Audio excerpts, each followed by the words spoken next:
All right, Sort of Sports Podcast, episode 187, and it is the NFL playoff predictions. One of my favorite episodes to record every year, and I did this on Late Night with Ryan. This should be my last pre-recorded episode of Late Night with Ryan. I'm still going to continue to take the audio of Late Night with Ryan and put it here on the Sort of Sports Podcast. Keep the podcast going because you guys know I love the podcast.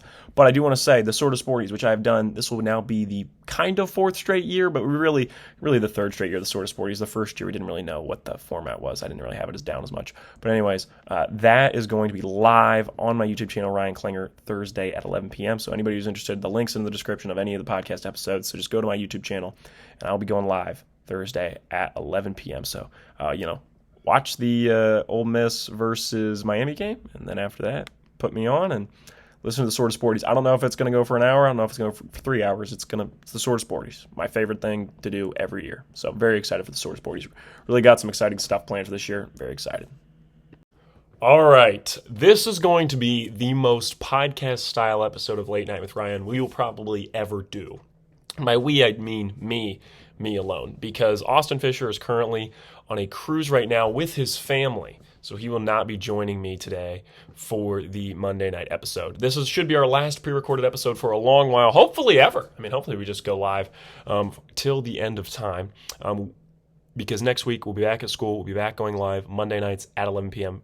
Very excited for that. We'll be going live pretty much right after Steelers-Texans wraps up next Monday, so it's going to be very exciting, and I'm looking forward to that. So this should be our last pre-recorded episode. I appreciate anybody who's been tuning into the pre-recorded episodes, knowing the fact that it's not really the format I love to do for the show, but we're still getting me and Fisher out there doing our takes like usual. So we're still trying to deliver stuff to you all, even though I understand it is not the usual format. So I appreciate it if you're still dropping by and checking in. For anybody who listens to this in the podcast format, I also appreciate you too.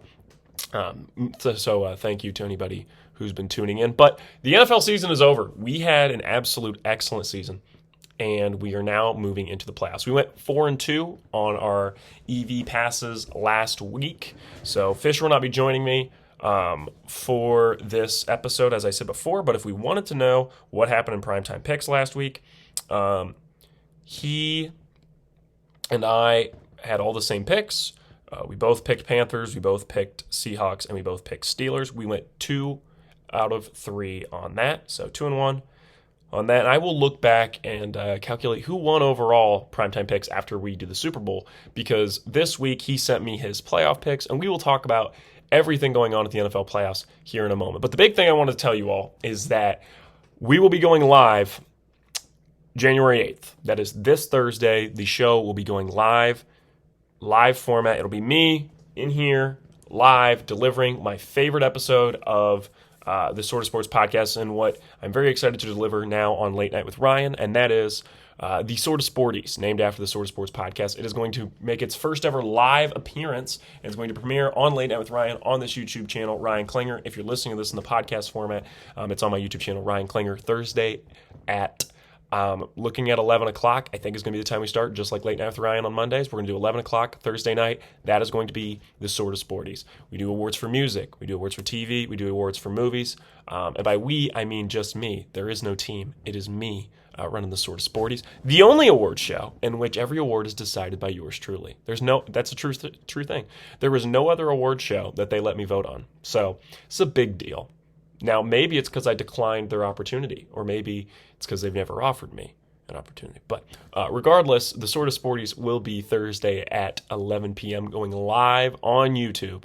Very, very excited for that. So pretty much watch Ole Miss versus Miami. I almost said Georgia. Watch Ole Miss versus Miami, and then come tune in. For what it's worth, college football this weekend, I think I believe in Ole Miss. I think I have Ole Miss in Indiana, because you guys know I think Indiana's going to win the Natty, and I think Curt Cignetti might be the new Nick Saban, and he might be building a very special program. They killed it in the transfer portal.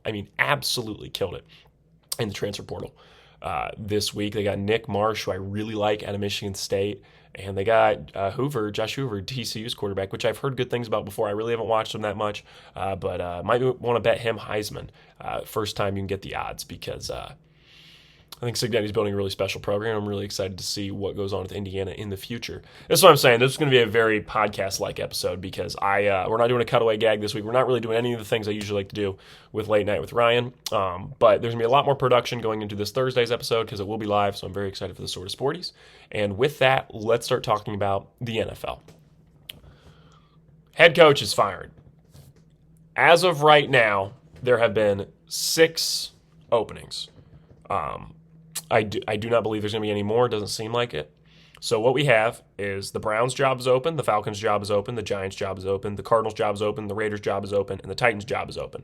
The guys who do not have their jobs anymore, Brian Callahan, Pete Carroll, Jonathan Gannon, Brian Daboll, Raheem Morris, and Kevin Stefanski. The Kevin Stefanski one, I think, is a big deal because you guys know I'm not a big fire Stefanski guy. Won the Browns their first playoff game in 18 years.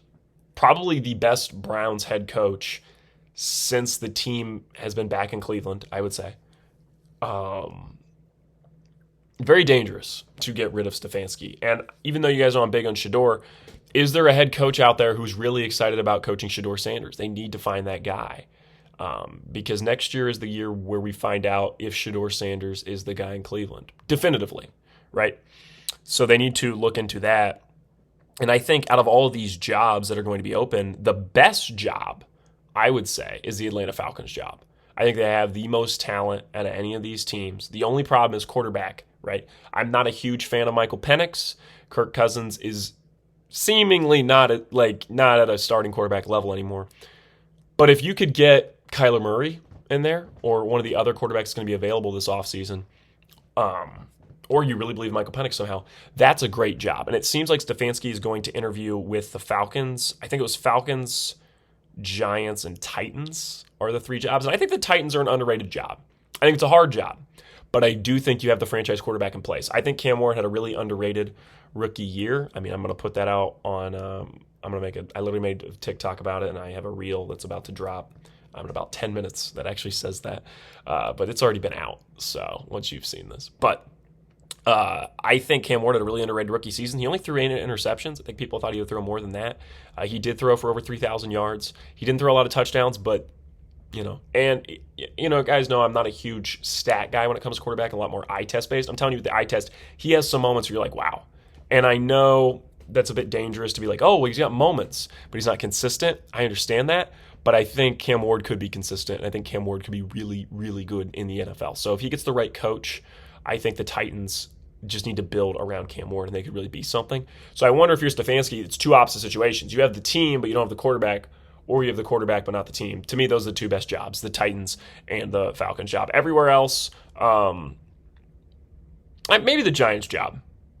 I actually take that back. The best job is probably the Giants. I don't know why I wasn't saying that before. I think the Giants is the best job because I think you might have everything because you have Malik Neighbors, an elite wide receiver. You have Cam Scadaboo, who's going to be a good running back for you. You have Jackson Dart, who I think is going to be your franchise quarterback. And then you have a defense that has a lot of talent on it. Brian Burns, very talented. I don't know why it took me a moment to remember Abdul Carter's name, but it did. Abdul Carter, very talented, right? So there's a lot of talent on the Giants. They just need another good draft. You don't have a terrible draft pick. You don't have a great draft pick, but not a terrible draft pick. So I would say the Giants would be probably the best job. Then I would say Giants and Falcons, then Titans. And then probably the Raiders and Cardinals and then Browns. Browns is the worst job. I think Browns is the worst job. Because the defense is already good. No, I take it back. The Cardinals is the worst job. I take it all back. The Browns is not the worst job. The Cardinals is the worst job. And you're like, how is the Browns not a better job than the Raiders? Because the Raiders are going to get Fernando Mendoza, and I think Mendoza is going to be good. So I think that's a better job. So that's kind of where I'm at with that one. I'm just saying. So the best coach here, though, is Kevin Stefanski. I think Kevin Stefanski is the best coach out of all the ones that are fired. I don't know if Raheem Morris is really going to get another head coach job. I could see him kind of going to be rehabilitated as a coordinator and then probably getting hired again in the future. He's not terribly old. I don't know Raheem Morris's age, but I don't think he's that old. He's going to be 50 this year, so he's still got a decent amount of time ahead of him to coach. He's not like a young candidate, but I'm saying it's not like he's an older coach. So I think Raheem Morris could definitely go somewhere, prove himself for 3 to 4 years, and become a head coach again. Kind of like Dan Quinn did, right, with the Falcons, oddly enough. But Kevin Stefanski is probably the best one. He is probably the Mike Vrabel of this set, where it's like, okay, which former head coach is going to be a great get? And I wonder with Stefanski, where the next team he goes, it's going to be the Andy Reid, Kansas City effect, right? Andy Reid was a coach for the Eagles, and he was good but not good enough. Then he goes to Kansas City, puts it all together, and puts the best, creates the next dynasty, right? And I wonder if that's what's happening with Mike Vrabel in New England. He was good with the Titans, but not good enough. Now he's in New England, and New England is starting to have some Chiefs energy to me. And I will get to that more when we talk about playoff predictions. I think that obviously shows I'm going to put New England far. But there are some similarities there that I find quite interesting. And I wonder if Kevin Stefanski is the next guy we see like that. And if so, I'd love for him to be really good with the Titans. Because I have a soft spot for this Titans team. I think I'd like to see them be good. So, okay. My one prediction, though, of what I think will happen, I think Brian Flores, who's deserved a head coaching job for years now, it's insane to me he's not a head coach. I thought it was crazy the Dolphins got rid of him in the first place. I think Brian Flores and Daboll are going to go be the coaches in Vegas. I think Daboll will be the OC. Flores will be the head coach. Brady likes those guys. At least I literally read a report that said Brady likes those guys. So I'm not just making that up. Brady likes those guys, so I could definitely see them. I think both of them worked at the Patriots at some point too when Brady was there, if I'm not mistaken. So I think that would be the Vegas crew. And if that's the crew for Fernando Mendoza, watch out, because Flores is going to whip the defense into shape, and Daboll is going to let Fernando Mendoza rock out. And he's going to have Brock Bowers and Ashton Jeanty with him. So, and the Raiders, not only do they have the number 1 pick, they're going to have a top pick in the second round, which is also important. So, they get the 33rd pick, right? Isn't that how that works? Maybe I'm dumb. I think it's how it works. So, okay, let's go into NFL awards, and then we'll get into the NFL playoffs. So, NFL awards. Offensive Player of the Year is pretty cut and dry. It's clearly Jackson Smith-Njigba. He did not break Megatron's record, but he still had a really strong season. Jackson Smith-Njigba pretty clearly going to end up being your Offensive Player of the Year. Defensive Player of the Year is Myles Garrett. Congrats to him on hitting the 23 sacks. That's a big deal. So credit to Myles Garrett. Rookie of the Year, Tedero McMillan. I think with the Panthers making the playoffs, which we got to say, I just dropped my phone. My Carolina Panthers made the playoffs for the first time since I was in 7th grade. I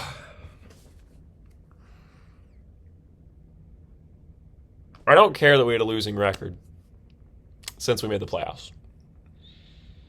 It was such a weird situation. The Falcons and the Saints. And I just want to say, and I'm not usually a blame the refs guy. I'm really not. But I don't think I've seen a game that poorly officiated in my life. Buccaneers-Panthers had, I think, 5 different times where I was like, this is one of the worst calls I've seen all season. And it had definitively the worst call I've seen all season, when they said that it was a backwards pass, ruled a fumble that went out of bounds, when the ball never went out of bounds. And they blew the play dead. That was the worst call I've seen this season. It was absolutely terrible. And if we're going to talk about games that happened over the last weekend, that Sunday Night Football game, Rodgers, one last ride for Aaron Rodgers, one last comeback victory. What an awesome Sunday Night Football close out the season game. That was so much fun.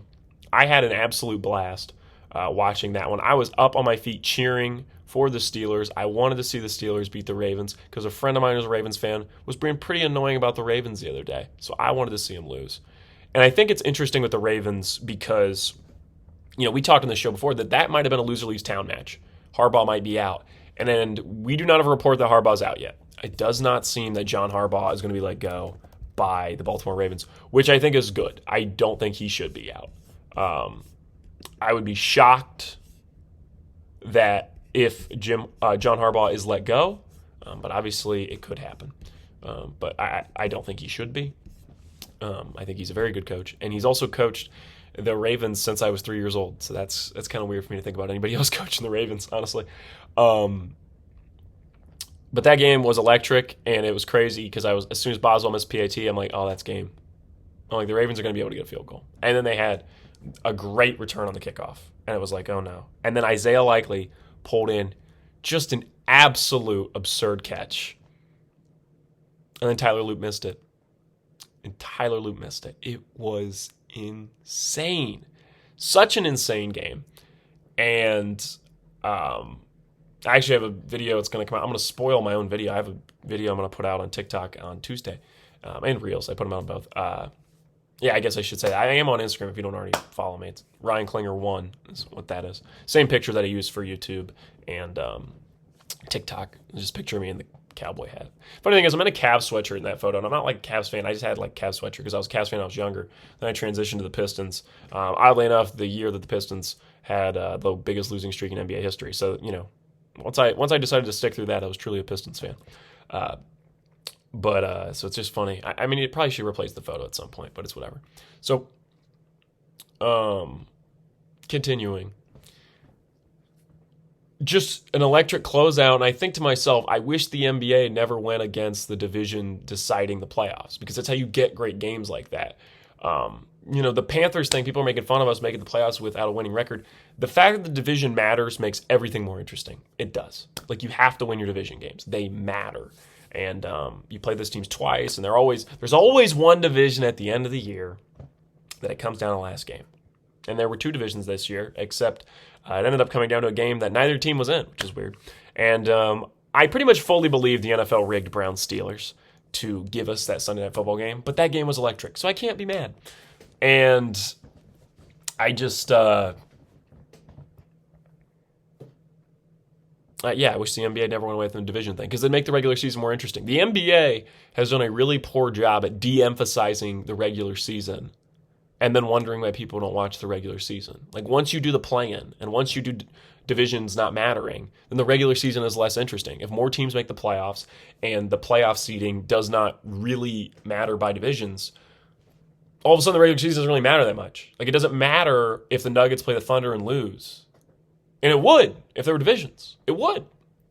So I just find that incredibly frustrating. So, because then the Nuggets are like, oh crap, well, we're not playing as well in our division, or it's, the Pacers and Cavs being in the same division would be in the Pistons. Pacers, Cavs, Pistons, and Bucks are all in the same division, Central Division. And yet it doesn't matter. And in a world where if the Pacers don't win their division, they're the 4 seed, and that's the difference between the 1 and the 4 seed. That's interesting, right? I guess the Pacers aren't a good example because they're not good this year, but like the Pistons and Cavs, right?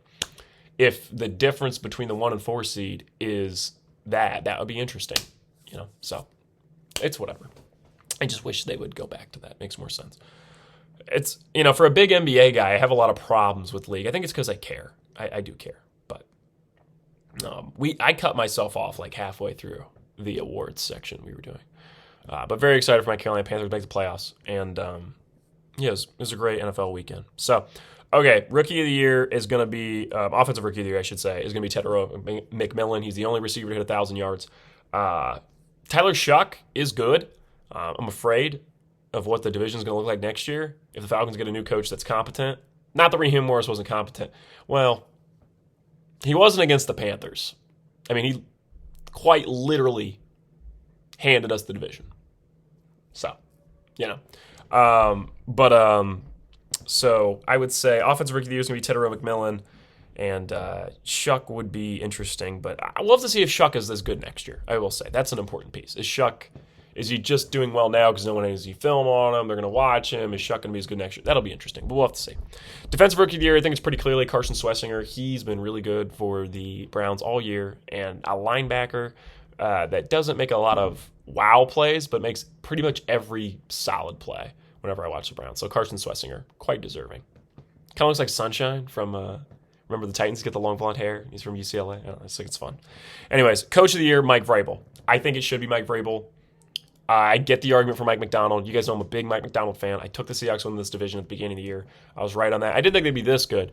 Big fan of Mike Macdonald. If Mike Macdonald wins it, I'm not upset. I just think Vrabel took a team that was one game away from the number 1 pick last year. Like, if Joe Milton doesn't absolutely go off week 18 last year, the Patriots are the number 1 pick.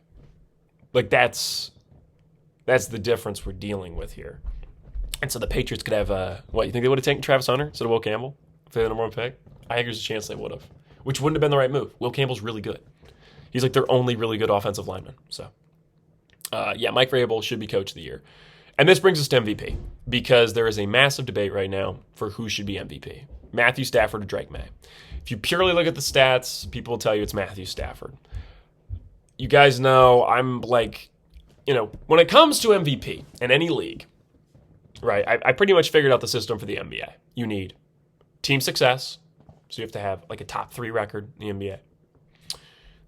You need narrative. It has to be an interesting story, and previously winning it affects that story. And you need statistics. You look at Shai Gilgeous-Alexander versus Jokic last year. Shai had a better record. Shai had about the same level of statistic. He averaged more points. Jokic is averaging a triple-double, but Shai averaged more points. Narrative-wise, the narrative was not in Jokic's favor. That's the tiebreaker, right? Because Jokic had won it in 2024, it gave Shai a better chance in 2025. Just the truth. This year for the NBA, the narrative is on Jokic's side. But the team success of the Thunder might be too good. If they win 68 games, Shai's probably going to win it. Despite the fact their stats are basically even, I would say, as far as impressive level. So you go to the NFL. What matters? Very similar things. Team success, narrative, statistics. Why did Josh Allen beat Lamar? Lamar's stats were better. Well, Josh Allen had better narrative. He did. I think the team success was about the same too. Let's check.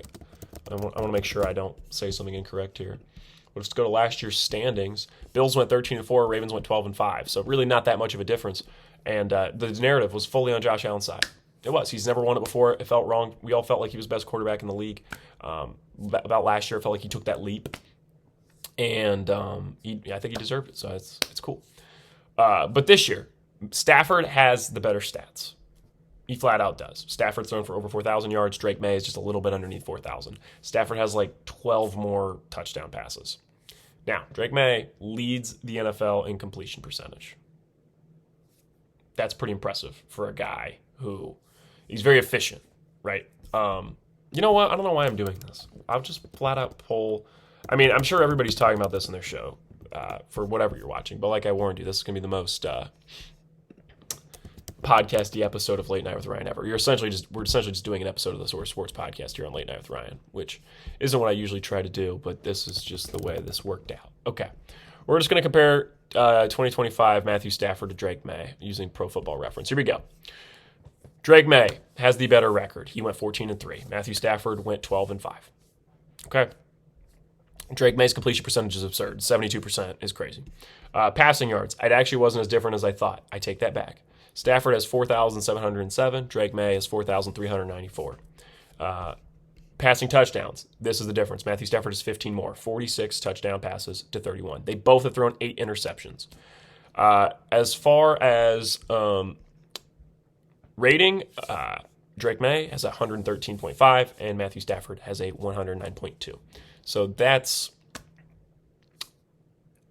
interesting, right? Because other than the touchdown passes, I think it's Drake May. But Stafford has more touchdown passes. Narrative-wise, one would argue it's on Drake May's side. He's the new hotshot quarterback. He's in New England. People are saying he's the next Brady. You know what I mean? Like, insane thing to say for what it's worth. I love Drake May. He is, like, saying anyone is the next Brady is just an absurd thing to say. But the narrative is actually on Stafford's side. I think people want to see him win one. I think people feel like he's been underrated for a while. Fisher and I have said that before on this show, that he's been underrated for a while, and he has. Pretty clearly, I'd say the best quarterback in the NFC. And I think people want to see him win one before he retires. So I actually think it will be Matthew Stafford. I do. I cashed out one of my Drake May MVP tickets. I have another one I kept. I got it at better odds, so I kept that one. But I think Drake May should win it. He is my MVP. I think Drake May fully deserves it. I think his team is worse, and yet he's had a better record. Now, the argument is like, oh, the easy schedule. That's been the big thing. That's so stupid. That is so stupid. Like, come on. Really? Really? He beat the Bills in primetime. We all watched it. We all watched him beat the Bills in primetime. I understand he doesn't have that many wins over winning teams. I understand that. I think he has like one win over winning team, and it's that Bills primetime victory. I understand that. But in the same sense, he didn't design the schedule. I think it will end up being Matthew Stafford. I just think it's one of those we're going to look back, and if the Rams end up losing in the divisional and the Patriots make the Super Bowl, we're going to be like, oh, it could be a 2023 Jokic Embiid situation. I'm just saying. Not that Stafford is Embiid. Not what I'm saying. Obviously, Stafford's won a Super Bowl. But I am saying it could be the situation where we're like, ooh, we messed up, and we get like instant karma on that. So I think Drake May should win it. Drake May is my MVP, but I think they're going to go Stafford because the narrative is on his side. Everybody on ESPN wants Stafford to win it. Everybody that like works in football like seems to want him to win it. It seems to be more so like the general audience believes it to be Drake May. So that's where I'm at.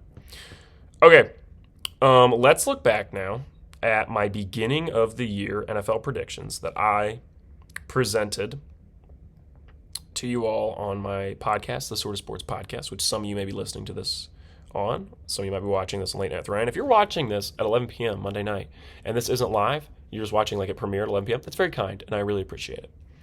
Okay. Where is my NFL predictions?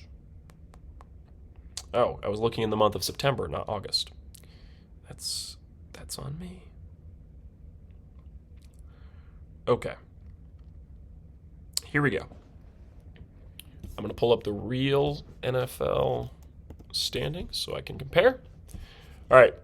So, let's start with the NFC. In the NFC North, I had the Lions winning, going 13-4, the Vikings second at 10-7, the Packers third at 9-8, and the Bears fourth at 7-10. The Packers ended up going 9-7-1 and being in second. The Bears ended up winning the division 11-6. At the beginning of this year, I was not in on the Bears. I was telling everybody they were overrating how good Ben Johnson would be, blah, blah, blah, and I was completely wrong. You guys have watched me completely flip where I'm at on the Bears. Now I'm pretty much a Bears fan at this point. Not really, but you guys know what I mean. I am rooting for this Bears team. They've become a team I really look forward to watching, and I've completely flipped on the Bears, and I was so wrong about them at the beginning of the year, and so that's on me. The Lions I had at 13-4. Obviously, they did not have that level of season. They went 9-8. I was only one game off for the Packers and Vikings, though, as the Vikings went 9-8. And if the Packers didn't tie, they would be 9-8 if they didn't tie with the Cowboys. So it's pretty funny. But the way I had the division was almost reverse of reality because the Vikings and Lions tied for 9-8, but that was almost perfectly reverse of what happened. Let's go to the NFC West. I had the Seahawks winning at 10-7. The Seahawks did win, but they went 14-3. Much better than I thought. Rams, I didn't even think would be that good. I had them at 8-9. Niners, I had 7-10. Cardinals, I had at 6-11. Cardinals were bad. They went 3-14. Niners were third at 12-5, and Rams were second at 12-5. If I would have bet that directly, I would have been right because I did have the order correct. So good job by me. All right, NFC East. I had the Commanders winning at 12-5, and this is my biggest mess up this year. Honestly, I don't think I did that poorly in NFL predictions this year. It's probably the best I think I've ever done since I've started the podcast. There's really nothing I got too wrong other than this. The Commanders, I thought were going to have a big year. I had Jaden Daniels winning MVP. I thought this guy is one of the new guys, quarterbacks. Like he's the fifth best quarterback in the NFL instantly. Bang, here he is. And the Commanders were not that. And now next year they're entering a year where it's, okay, well, how good is Jaden Daniels? Was that a C.J. Stroud rookie year thing? Or is he really one of the best quarterbacks in the league? And next year will really decide that. And I was completely wrong. They went 5-12, a reverse of what I thought. And they came in second to last in their division because the Giants went 4-13. I had the Giants last in that division, but I had them going I had the Giants second to last in that division, and I had them going 7-10. I had the Cowboys last in the division at 6-11. I don't know why I do this. I really, really don't believe in the Cowboys every year. I guess I was only off by one game, though. So maybe I didn't do that bad. I guess I believed in the Giants too much is really what happened. I believed in the Giants too much because there's only one game off the Cowboys. They went 7-9-1. I had them at 6-11, but they ended up coming second in that division. Eagles win the division 11-6. I had them second in the division at 11-6. So the record was right, but the commies just weren't that good. NFC South, I had the Bucs and the Panthers both making the playoffs. I had the Bucs at 11-6, Panthers at 10-7, Falcons third at 9-8, and the Saints fourth at 4-13. The Saints ended up going 6-11. The Falcons ended up being 8-9, and so were the Bucs and Panthers. They all went 8-9. The division ended up though Panthers first. So I should have just stuck to my Panthers. Let's flip over to the AFC. We'll start off with the AFC North. I had the Ravens winning it at 11-6, followed by the Bengals with 9-8, Steelers 9-8, and the Browns 5-12. The Browns did go 5-12. I was perfect on that, and they were fourth in their division. But third in the division was the Bengals at 6-11. Second in the division was the Ravens at 8-9, and the Steelers won and went 10-7. I was thinking that last night watching. I was like, credit to Aaron Rodgers going 10-7 with this Steelers team that I don't think has a ton of talent. So this Steelers team's interesting. I wonder if there's a chance they can upset the Texans. I do wonder. There's a part of me that wonders if there's a chance. Oh, by the way, tip to anybody betting this weekend. We're not doing EV passes this week because I don't have Austin, but he just said if you're going to bet anything, bet the under on Texans Steelers, which is a great poll by him. He's definitely right on that. All right, so what ended up really happening, though, like I said, Ravens did not win the division, and so let's go over to the AFC West. I had the Broncos winning the AFC West, followed by the Chiefs, the Chargers, and the Raiders. I had the Broncos at 12-5. They ended up going 14-3. I had the Chargers at 9-8. They ended up going 11-6. I had the Chiefs at 11-6. They ended up going 6-11. They're gonna have the 9th pick in the NFL draft. Probably gonna get Jeremiah Love. And then the Raiders, I had at 9-8. I believed in this Raiders team more than I should have. They went 3-14. They were awful. All right, AFC East, really proud of this one. I had the Patriots going 10-7, being the second seed. They ended up going 14-3. They were awesome. They're the number 1 seed. Bills, I had first at 13-4. They ended up going 12-5 and being the 2 seed. Jets, I believed in too much. They had them 6-11 at third. They ended up being 3-14 and were awful. First team since like the 30s to not catch an interception. We might never see that again in our entire lives. I'm being serious. Think about how much people pass. We have it. Hasn't happened since the 30s, guys. This probably will never happen again. We watched a Jets team that didn't catch a single interception, which is insane to think Aaron Glenn played corner when he was in the NFL. It's just crazy. Just crazy. Anyways, I had the Dolphins at 4-13. They were not that bad. They went 7-10 and were third in the division. Last division, AFC South. Really wrong on this one. This was, okay, I take it back. Commies and Titans were the two things I had very wrong. I thought the Titans were going to be a surprise this year. I said I didn't like Brian Callahan, but I kind of liked Cam Ward and some of the pieces on this team. Well, not kind of like Cam Ward. I was fully in a Cam Ward. I just kind of like some of the pieces. Ended up being that Brian Callahan was way worse than I thought. I had them 10-7. They were second in the division to the Texans, who went 11-6. In real life, the Texans went 12-5 and were second in the division. The Titans went 3-14 and were last. I had the Jaguars going 7-10 and not making the playoffs. Jaguars ended up going 13-4 and being a complete shock this year. They're the number 1 team in the division. And then I had the Colts at 4-13. Thought they'd be drafting Arch Manning. Arch Manning didn't come into the league yet, and the Colts went 8-9. So that is what happened as opposed to what I believed would happen as far as NFL predictions. So that's it's I don't think the worst I've ever done, but nowhere near the best. Now I'm going to take you through. Austin sent me last night his picks for the NFL. So we're going to go through, and I'm going to do the wild card as if Austin and I were doing primetime picks.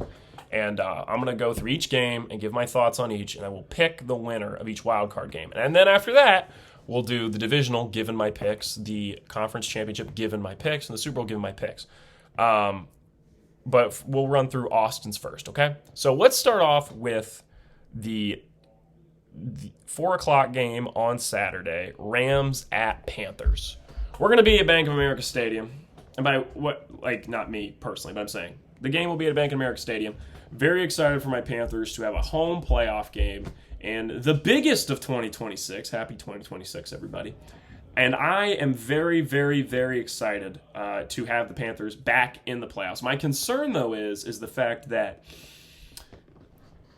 we didn't look that good the last 2 weeks. And I'm afraid our best football is behind us. But in the same sense, I also think the best Rams football is behind them. I think the Rams may have peaked midway through the season. And it's an interesting year because we get these ideas about these teams, but it's a long season. There's 18 weeks, and things change. I think early on this year, the Packers were the best team in football for about the first 5 weeks. They eventually were not the best team in football. I think that credit then eventually went to the Broncos or the Rams. Then later in the season, the Texans started playing like they were the best team in football, along with the Seahawks. At the end of the year, the team that probably looked like the best team in football was the Seahawks. I would say that is the truth. So you have to keep in mind who kind of slowed down. The Chargers early on, people were telling me, oh, you messed up. You picked Drake May over Justin Herbert, blah, blah, blah. Guess what? They're playing each other in the wild card. I think you'd be an idiot to bet the Chargers. I do. The Chargers peaked way early on.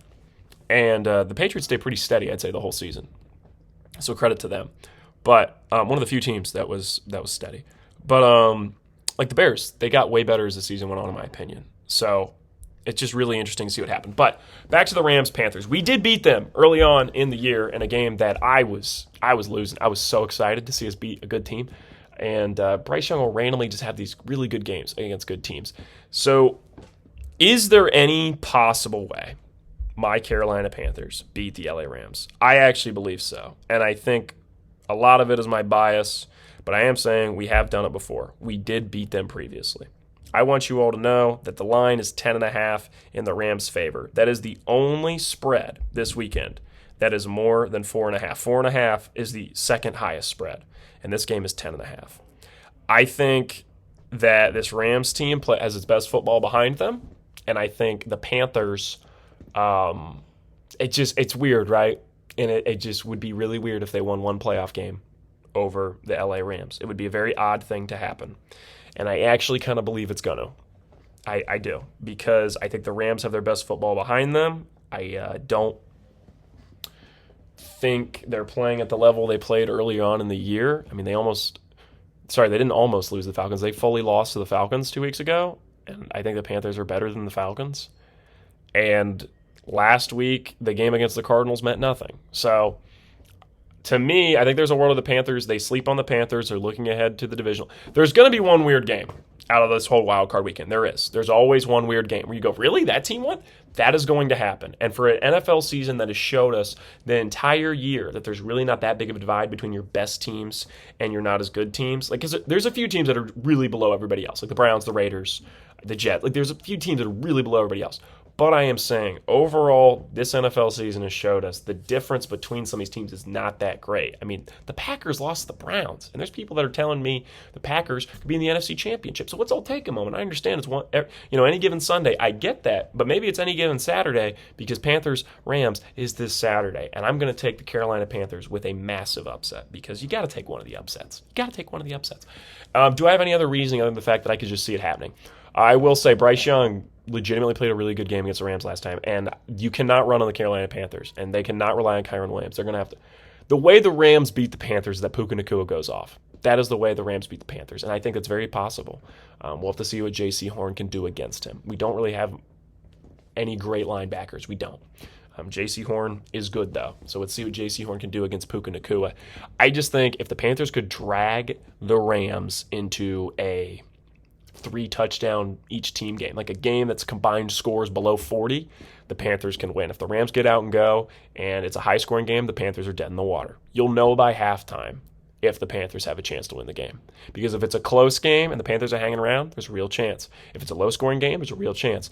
If the Rams score if the Rams score 14 points in the first half, Rams are winning. That's the way I would see it.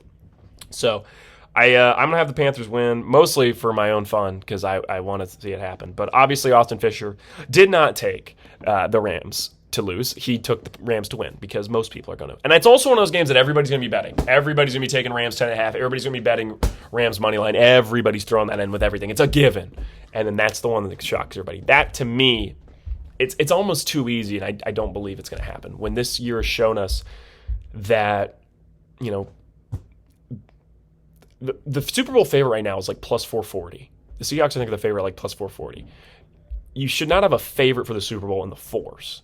Probably like a 2 or 3. 4, that's significant. Think about it. You bet $100 on the favorite, you would quadruple your money. To me, that is showing that the difference between these teams is not so great, and that's why the Panthers have a chance. Is this copium? Am I coping with the idea that I might watch my Carolina Panthers get publicly executed? Maybe. But I'm going to choose to believe. It's like in the end of the Stranger Things when Mike goes on his little speech, and they're all like, I believe. I believe. That was low-key corny in the show, but I understand why they did it. You guys aren't ready for the sort of sporties where I actually talk well about Stranger Things Season 5. I don't think it was a masterpiece or anything. It's probably the weakest season, but I still liked it. It's still a pretty good show. Anyways, we'll say that for the sort of sporties. Thursday, live, 11 p.m. But that is the Saturday afternoon game. The please don't watch this slot, which the Panthers got back-to-back weeks of. Yeah, thanks. Please don't do a 3-person booth again, though. That was just bad. And it was just bad, and it was so bad. Oh my gosh, and the refs being bad didn't help. It was just an awful game, just an awful game, like the worst ref game I think I've ever seen, and that's not an exaggeration. I really mean it. And then Orlovsky and Riddick in there, they were just talking over each other. Three-man booths are bad. Bill Simmons talked about it before on his show, and he's so right. Three-man booths are terrible. They never work. The only time they ever work is in pro wrestling. That's it. And even in pro wrestling, I don't like it. I like it. Actually, I take it back. I don't think it even works in pro wrestling. Two-man booth is better. WWE even learned this. They went away from it. They just got Wade Barrett and Michael Cole in there because it's better. Three-man booths suck. It doesn't work. Don't ever do a three-man booth. I think they think it makes it feel like a big deal. It doesn't. It's terrible. Don't do it. Don't do it. Gosh, who is the Super Bowl this year? Is it Fox? Is it Fox? Let me look it up. I'm just curious now. Because I know next year it's ESPN. It's a big deal. It's going to be on ESPN. Because for those of you that are like cable enjoyers like me and still have cable, like not YouTube TV, like real cable, like DirecTV, Dish, that type of stuff. It's a big deal that if ESPN has it, that is a non-public broadcast. You get what I'm saying? Like if you have an antenna, if you go to Walmart tomorrow and you bought an antenna and you stuck it out your window, not out the window, but like near the window. You guys know how the digital antennas work. You get NBC, CBS, Fox, boom. You don't have to pay for cable to get those. You just have an antenna, you can get them. That's not how ESPN works. You got to have cable to get ESPN. So it's a big deal the NFL is going to do that. It shows that they really believe in the Super Bowl in the way that also shows that they believe that like a lot of people have cable now or some form of it. Okay, NBC has it this year. Well, that's awesome. That's awesome. Also, Charlie Puth's doing the national anthem. Hell yeah. NBC is the best, I would say, at making it feel like a big deal. Best crew is CBS. They have the best team. Probably second is ESPN, and then third. But I'm saying NBC, as far as making things feel like a big deal, NBC does a really good job of that. Player introductions to the Super Bowl, that'll be fun. I'm really excited to watch Pistons-Knicks on Peacock tonight, which, as you guys listening to this, has already happened. Hopefully my Pistons won. Okay. Let's move into the Saturday night game at 8 o'clock. We will be getting... I'm shocked this isn't the Sunday night game. I don't know who at Amazon Prime had to do what to get this as the Saturday night game. But Packers at Bears is the Saturday night game. And guys, I'm shocked. This should be the Sunday night game. This is the most historic rivalry in the NFL. This is an uber fun Bears team against a Packers team that people were really high on at the beginning of the year. I don't know how this isn't the Sunday night game. I think it's absurd. And I think someone at Amazon, what's the reverse of getting like somebody's head in a suitcase? You know what I mean? Or like somebody's thumb. Like what's the reverse of that? Like the mob sending in like somebody's thumb cut off. What's the reverse? What's like the good version of that? Like it's like a bunch of cash shows up in an envelope.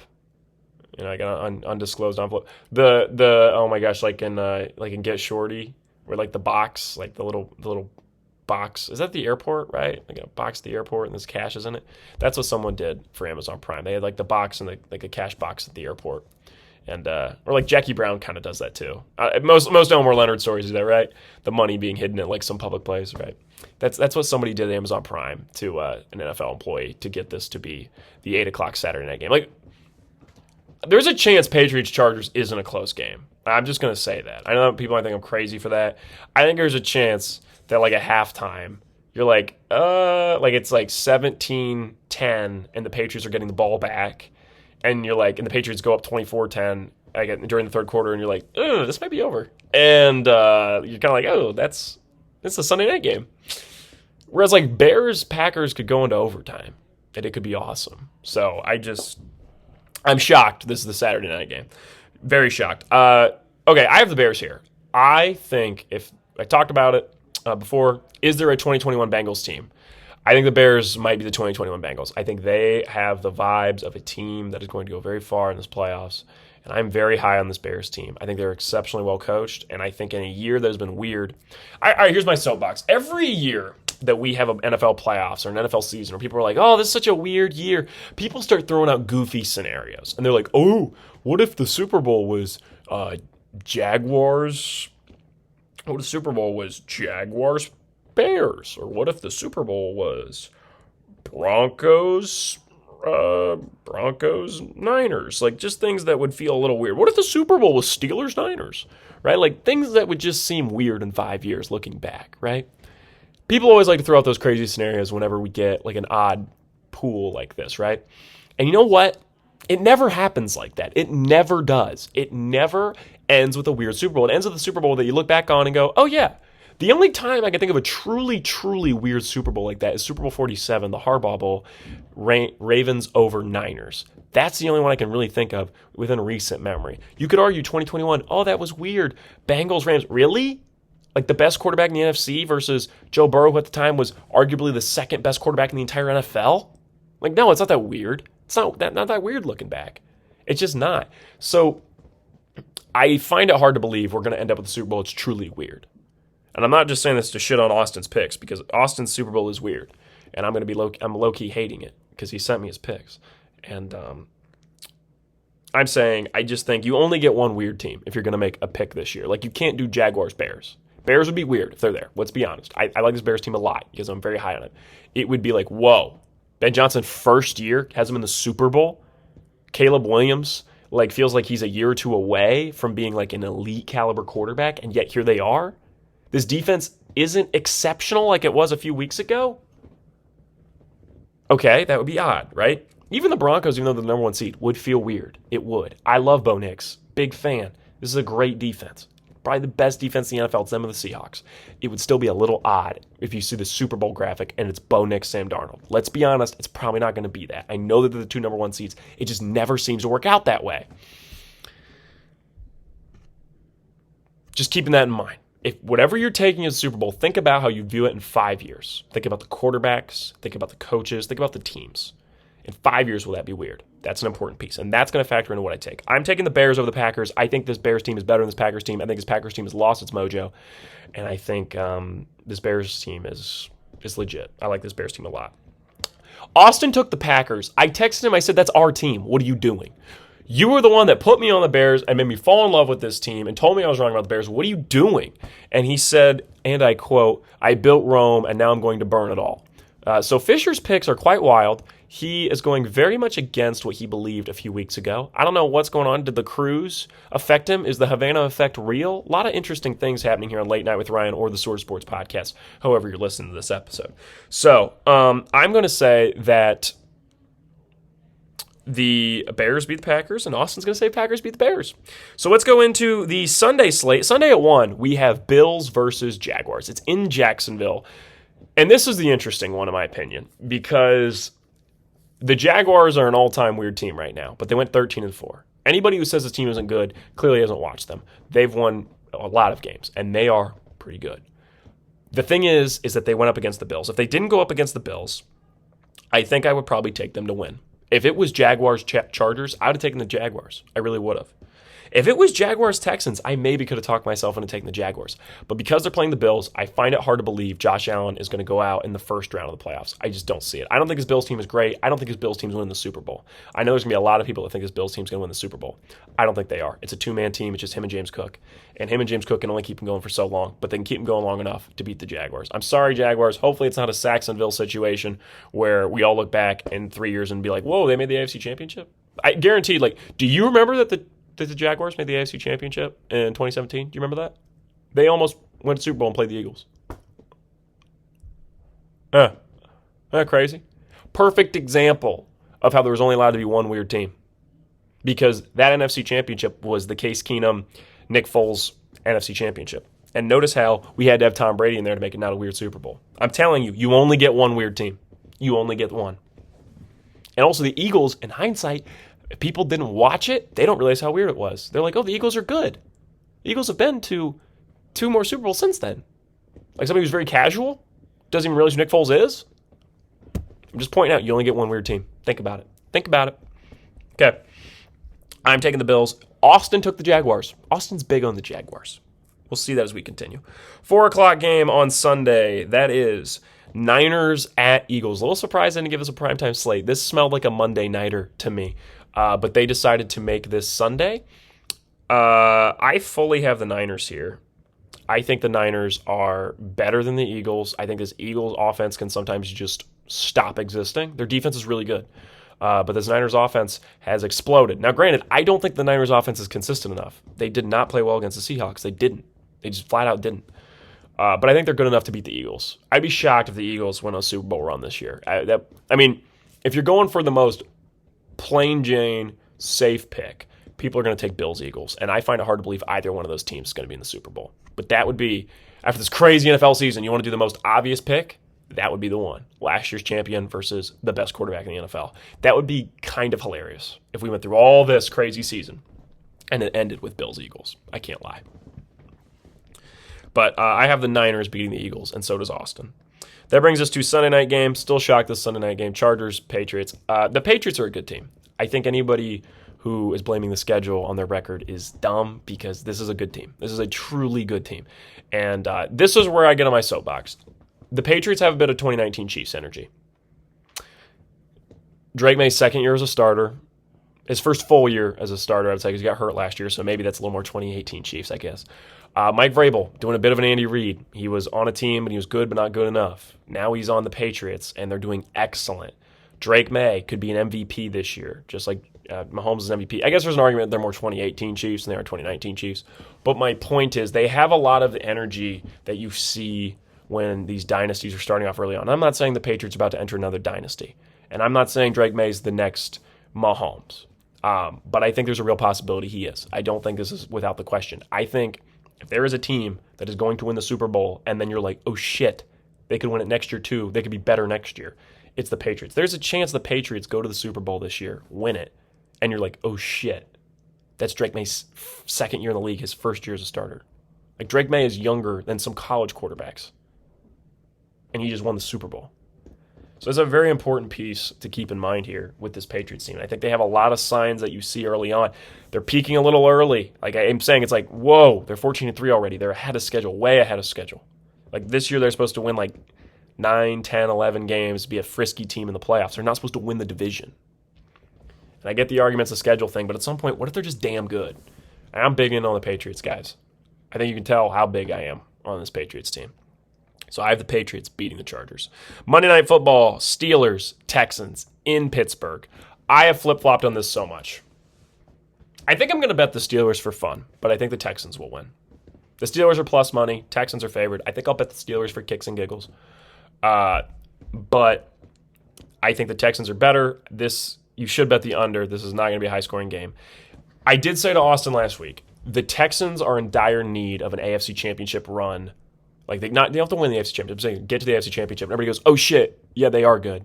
And CJ Stroud is really good.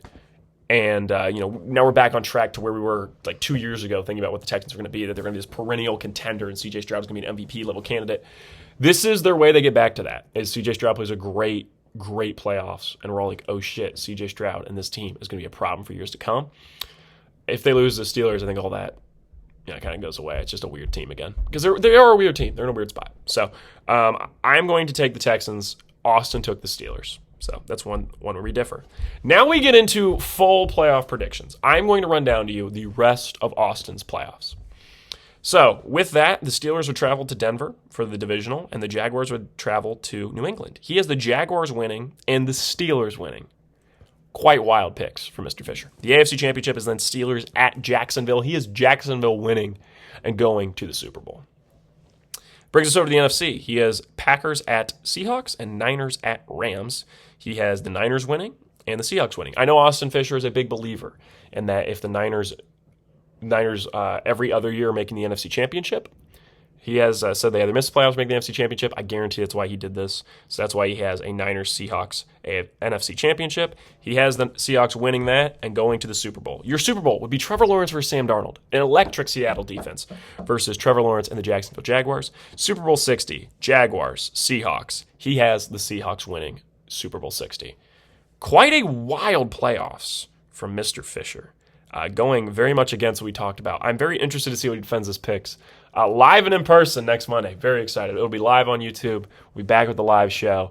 We'll be doing stuff with Jonathan. We'll be doing Get Pissed On again. We'll be doing a lot more of the crazy segments, doing cutaway gags. Very excited for next week. But really interested to see how he defends this, because the Jaguars could just lose this week to the Bills, and then he's like, oh, shit. So Crazy, crazy, crazy. Anyways, so my divisionals, we go to what I have. I have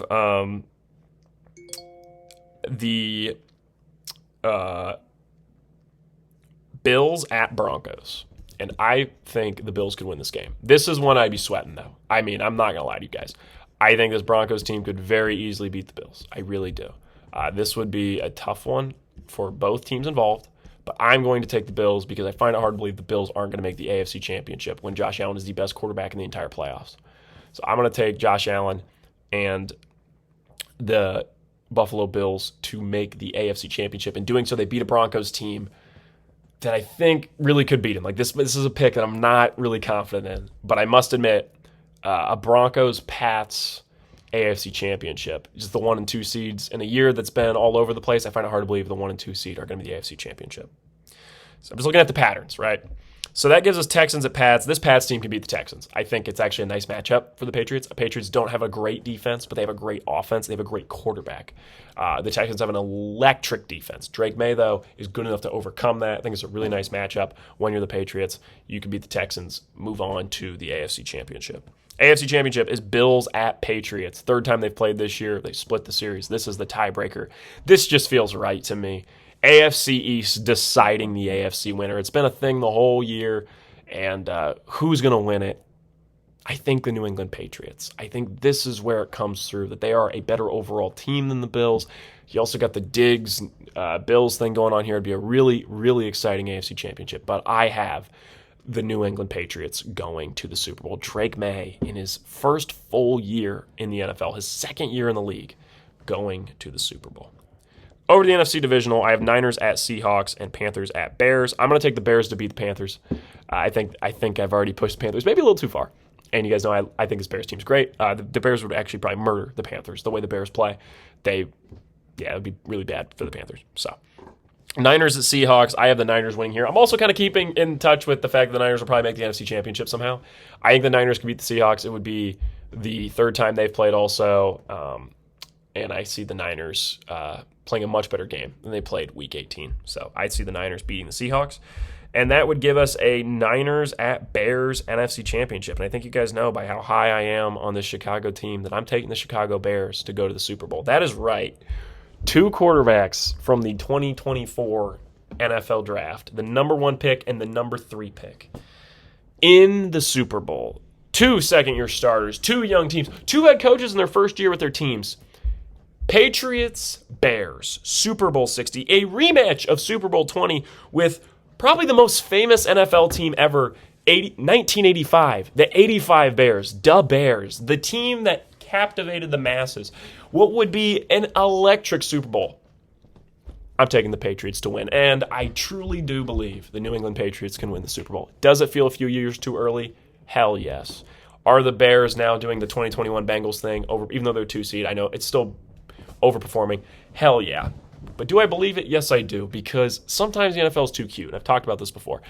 In a year where Mahomes isn't in the playoffs, Lamar isn't in the playoffs, Burrow isn't in the playoffs, I don't see Darnold and I'm trying to think of what the AFC equivalent would be. I love Nixie, but Nixie being the Super Bowl, I don't. I think you see 2 new faces that the NFL's like, hey, yeah, those guys are still good. Don't get us wrong. They're going to be around a while, but they're in the middle point of their careers.